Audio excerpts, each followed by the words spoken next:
Assalomu alaykum. Bu bugun yangiliklar dasturi. Madaniy ma'rifiy yangiliklar bilan sizlarni tanishtiramiz.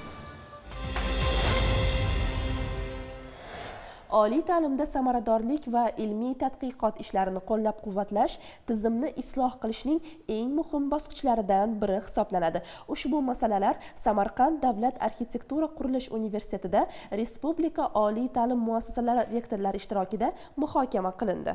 Uchrashuvda asosiy urg'u ta'lim jarayoniga innovatsion yondashuvlarni joriy etish va sohaning istiqboldagi rejalariga qaratildi. Tadbir tafsilotlari va mutaxassislar xulosasi muxbirimiz lavhasida.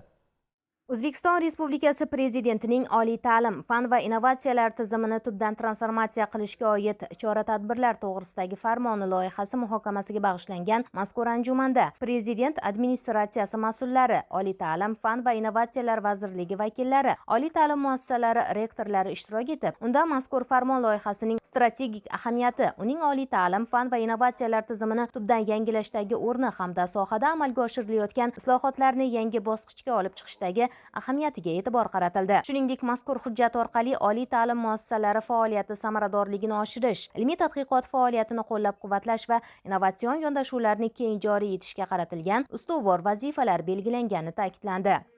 Oliy ta'lim muassasalariga yangi vakolatlar berilyapti.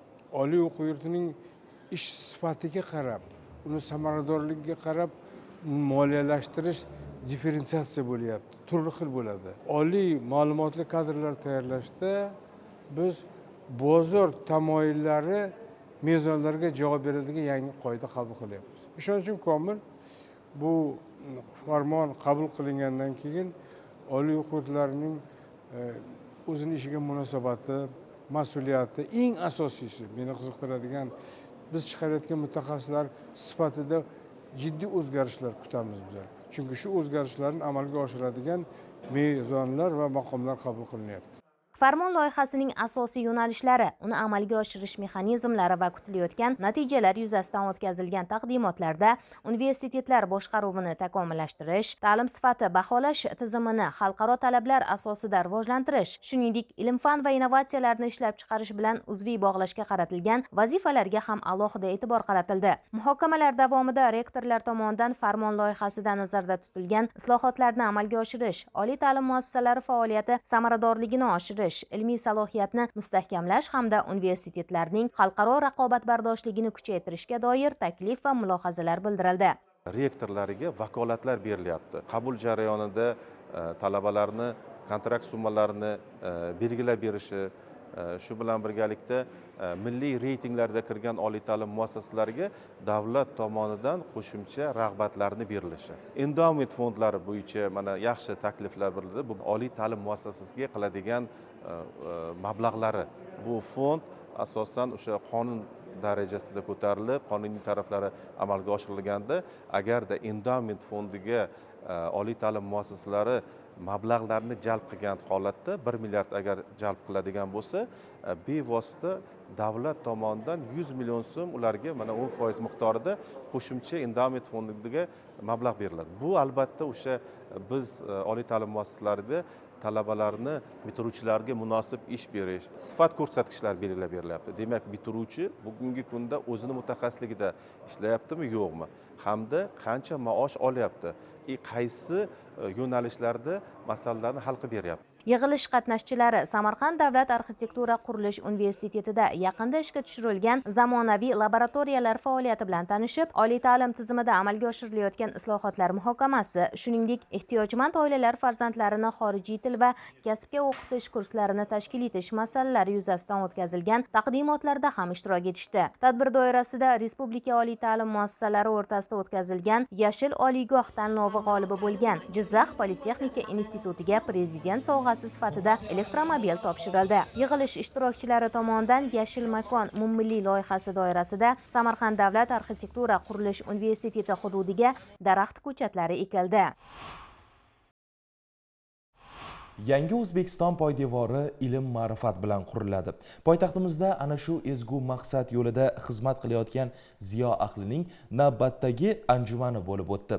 Tadbirda mamlakatimizning turli hududlaridan kelgan 270 nafardan ziyod olim va pedagoglarni birlashtirgan ilm-fan va ijod fidoyilari antologiyasi taqdim etildi. E'tiborli jihati o'zbek ziyolilarining ilmiy va ijodiy ishlari jamlangan ushbu to'plam AQShning nufuzli nashriyotida aynan ona tilimizda chop etildi. O'zbek ilm-fanining xalqaro miqyosdagi e'tirofi va tadbir tafsilotlari muxbirimiz lavhasida. Tadbirda ilm-fan va ijod fidoyilari antologiyasining mualliflari, soha mutaxassislari va jamoatchilik vakillari ishtirok etdi. Ushbu to'plam yurtimizdagi ilm-fan va ta'lim sohasida faoliyat yuritayotgan ziyolilarning maqola va ijodiy ishlarini jamlash maqsadida tashkil etildi.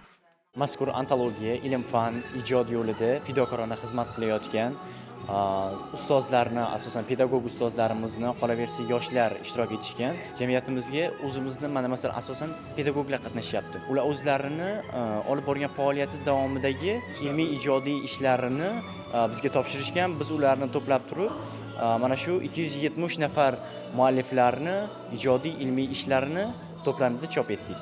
Loyiha doirasida jami 270 nafardan ortiq ishtirokchi qamrab olingan bo'lib, ularning aksariyat qismi maktab va oliy ta'lim tizimidagi pedagoglardir. Shuningdek, to'plamdan yosh izlanuvchilarning ilmiy qarashlari ham joy olgan. Antologiyaning o'ziga xosligi uning xorijda, aniqrog'i AQSh nashriyotida o'zbek tilida chop etilgandir.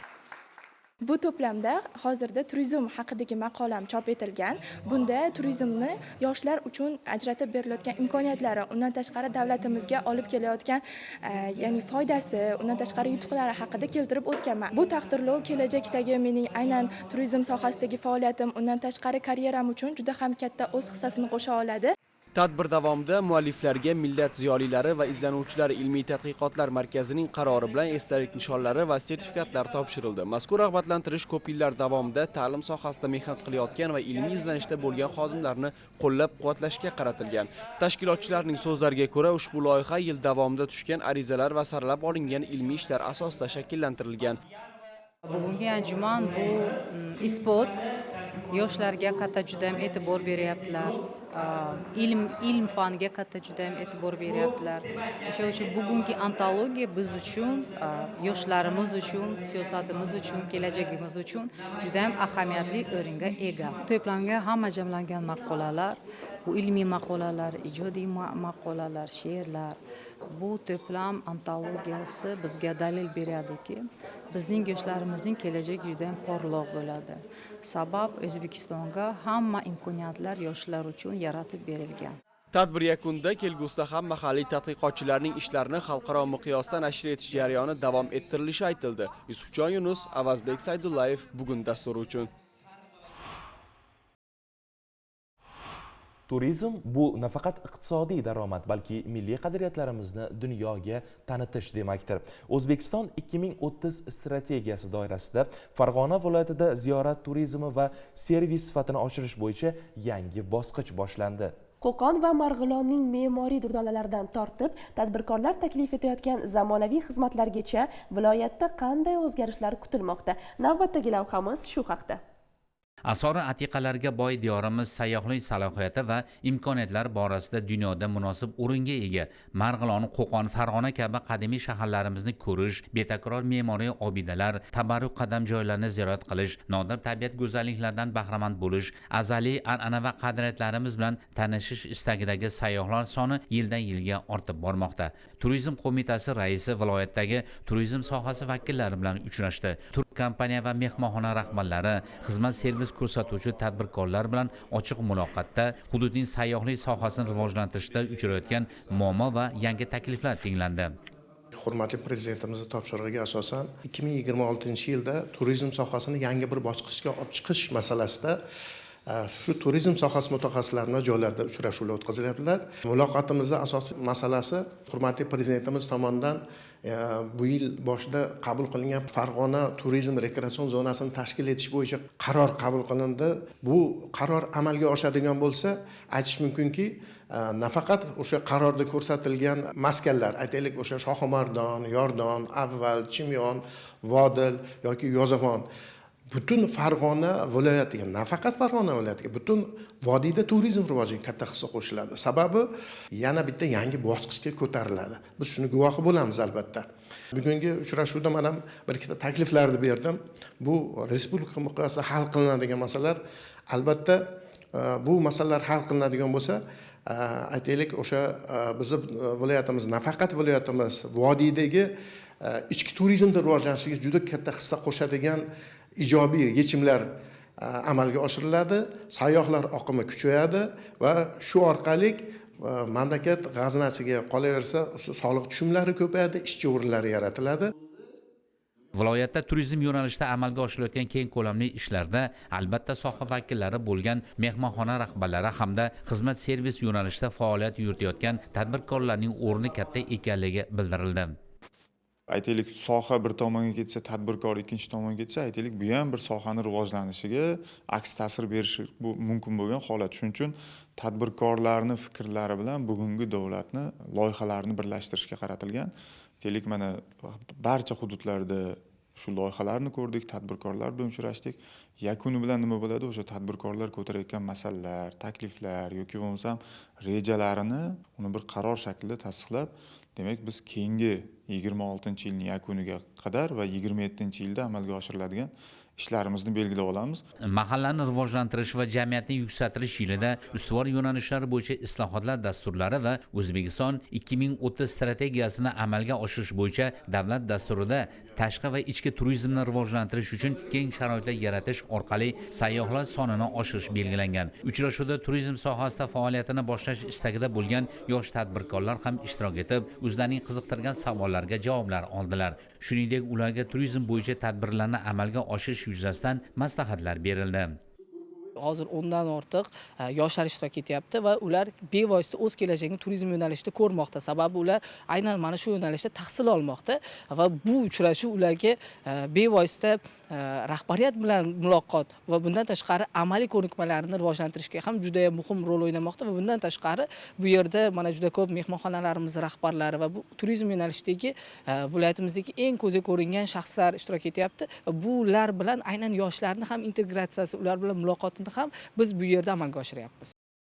Turizm xizmatlari sifatini yaxshilash va sayohatchilar uchun qulay shart-sharoitlar yaratish, xizmat turlarini ko'paytirish, to'siqsiz turizm infratuzilmasini rivojlantirish, xorijiy sayyohlar oqimini oshirish hamda ichki turizmni yanada kengaytirish soha rivojida muhim ahamiyat kasb etadi. Uchrashuvda belgilangan masalalar va yangi takliflarni qo'llab-quvvatlash yuzasidan kelishib olindi.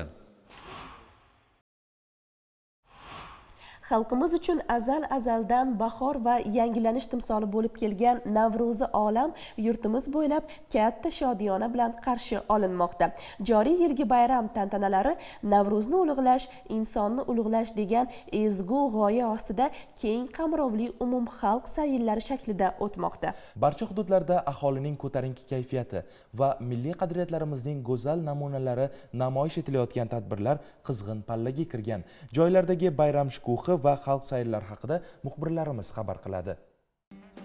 Navro'z qadriyatlarimiz tantanasi, yasharish va yangilanish, pok tuyg'ular, ulug' niyatlar ayyomi, bir dunyo orzular bilan ertani kutib, kelajakka ishonch bilan boqib, to'y tomoshalar qilish, yangi uy-joylar qurish, vatan taraqqiyotiga munosib hissa qo'shish niyatida yashayotgan boysunliklar ham Navro'zni ulug'lash, insonni ulug'lashdir deya Sharqona yangi yilga peshvoz chiqishdi. Tumanning Boysun bahori turizm majmuasida qadimgi milliy qadriyatlarimizni eslatib turuvchi kuy-qo'shiqlar va nishonalar kishiga zavq bag'ishladi. Saylda xalqimizning tarixi, madaniyati, urf-odat va an'analarini aks ettirgan Qo'rg'onda korxona va tashkilotlar, mahallalarning kashtado'zu chevar ayollari milliy liboslarimizni, do'mbira, doira kabi xalq cholg'u asboblarini, milliy buyumlarni namoyish etdi. O'lan va laparlar aytib, bayram shukuhiga o'zgacha shukuh qo'shdi.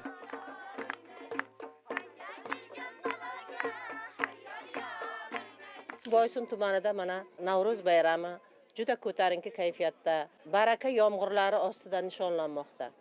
Xalqimiz Sharqona yangi yilimizni boshqacha bir kayfiyat bilan kutib olyapti. Navro'z baraka olib keladi. Navro'zda yangiliklar, ekin-tikinlar, dehqon dalaga chiqadi. Choradorning ishlariga baraka beradi.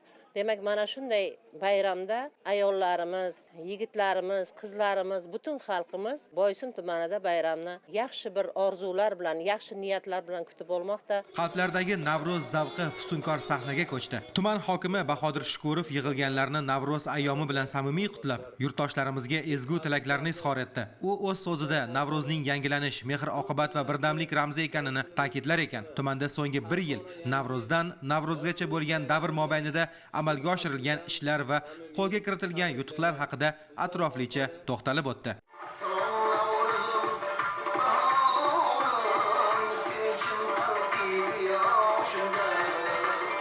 Tuman madaniyat bo'limi xonandalari, shuningdek poytaxtdan tashrif buyurgan san'atkorlarning bayramni madh etuvchi sarin kuy qo'shiqlari og'ushida ko'z o'ngimizda bahorning ajib manzaralari, ona yurtimizning betimsol tarovati namoyon bo'ldi.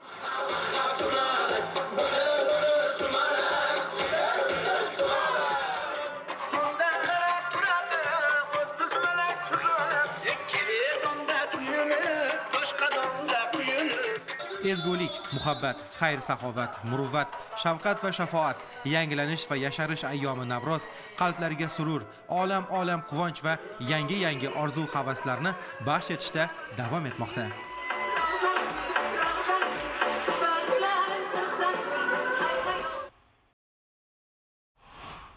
Ranglar orqali ifodalangan tasvirlar ba'zan minglab so'zlardan ham ta'sirchanroq bo'ladi. Toshkent fotosuratlar uyida ana shunday ranglar jilosini o'zida mujassam etgan ijodiy ko'rgazma ochildi.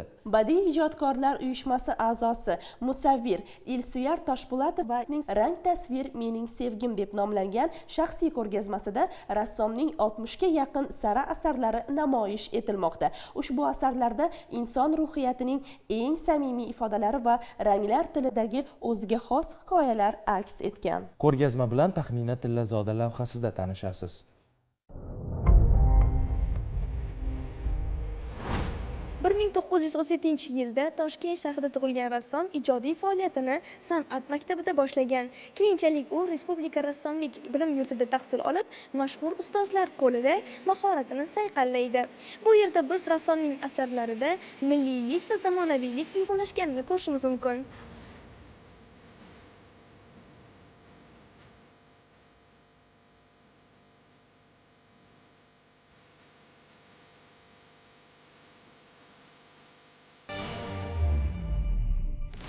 Rassom ijodida inson obraziga alohida e'tibor qaratiladi. Ayniqsa portretlarda inson ruhiyati, ichki kechinmalari ranglar orqali ifoda etiladi. Ayrim kartinalarda mehr-oqibat, insoniy rishtalar hamda ona timsoli markaziy mavzu sifatida namoyon bo'ladi. Не только живопись. Bu yerda nafaqat rang tasvir kartinalari, balki batik uslubida ishlangan asarlar ham namoyish etilgan. Masalan, ushbu kartinada qovun yeyotgan bola tasvirlangan bo'lib, unda milliy ruh yaqqol aks etadi. Bu asar marhamat deb nomlanadi. Yana bir kartinada esa yolg'izlik deb ataladi. Unda ikki qariya birga yashasa-da, ularning yonida hech kim yo'qligi tasvir orqali ifodalangan. Onamning ijodidan turli mavzular o'z aksini topgan, jumladan urush davriga oid asarlar ham mavjud. Ba'zi kartinalar esa hayotiy voqealar asosida yaratilgan. Masalan, Qarshi bozoriga borgan paytida u yerda ko'rgan manzaralardan eskizlar chizgan. Shuningdek, bir o'zbek oilasining hovlisida mehmon bo'lganda ham turli kuzatuvlar asosida chizmalar yaratgan. Bizning qo'shnimiz ham non kombinatida ishlagan va u yerda ham ish jarayonini kuzatib, bir qator eskizlar tayyorlagan. Ko'rgazmada Ilsuyar Toshpo'latovaning portretlari, natyurmortlari hamda tabiat manzaralari muhim o'rin egallaydi. Ushbu kartinalarda oddiy hayot manzaralari, uy ro'zg'or buyumlari, gullar, mevalar va kundalik turmush lavhalari o'ziga xos poetik ruhda tasvirlangan. Bu esa tomoshabinga asar mazmunini yanada chuqurroq his etish imkonini beradi. Это моя любовь. Rang tasvir mening muhabbatim, mening hayotim. Usiz yashashni tasavvur ham qila olmayman. Bugun bu yer juda chiroyli bezatilgan. Ochig'i ko'rgazma shunchalik yaxshi o'tadi deb o'ylamagandim. Umid qilamanki, tomoshabinlar mening tasviriy san'at asarlarimdan estetik zavq olishadi. San'at vaqt, makon va yosh tanlamaydi. Rang tasvir mening sevgim nomli ko'rgazma ham ijodkorning ko'p yillik izlanishlari va hayotga bo'lgan munosabatini ranglar orqali ifoda etadi. Mazkur ko'rgazma milliy tasviriy san'atimizning muhim sahifalarini tomoshabinga yana bir bora his etish imkonini berdi desak, yanglishmagan bo'lamiz. Taxmin Atillazoda, Jaloliddin Sayriddinov bugun dastur uchun. Siz bugun yangiliklar dasturining kunduzgi soni bilan tanishdingiz. Bizda hozircha shular. Keyingi dasturlarimizda ko'rishguncha xayr, salomat bo'ling.